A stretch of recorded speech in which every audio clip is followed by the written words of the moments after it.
আমাদের গণতান্ত্রিকের একজন প্রতীক, সাহসিকের একটা প্রতীক। নুরু ভাইয়ের উপরে হামলা মানে এটা পুরো জাতির জন্য ন্যাক্কারজনক ঘটনা।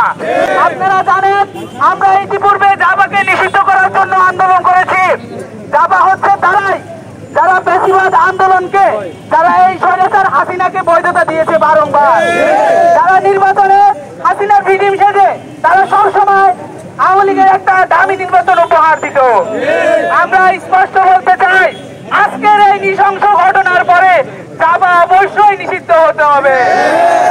জাতীয় নির্বাচনে জাবা কোনোভাবে অংশগ্রহণ করতে পারবে না। আমরা বলতে চাই 19-এর ডাকসুর ভিপি নুরুল হক নুরু ছিল আমাদের গণতান্ত্রিকের একজন প্রতীক, সাহসিকের একটা প্রতীক। নুরু ভাইয়ের উপরে হামলা মানে এটা পুরো জাতির জন্য ন্যাক্কারজনক ঘটনা। আমরা বলতে চাই যারা আজকে এই হামলায় অংশগ্রহণ করেছে, ভিডিও ফুটেজ আছে, প্রত্যেকটা পুলিশ সেনাবাহিনীকে আইডেন্টিফাই করে এদের বিচার করতে হবে। আরো সাথে বলতে চাই এই ঘটনার পরে জাতীয় পার্টিকে যদি নিষিদ্ধ করা না হয় ছাত্ররা আবার জুলাই ঘটাবে। রক্তের বন্যায়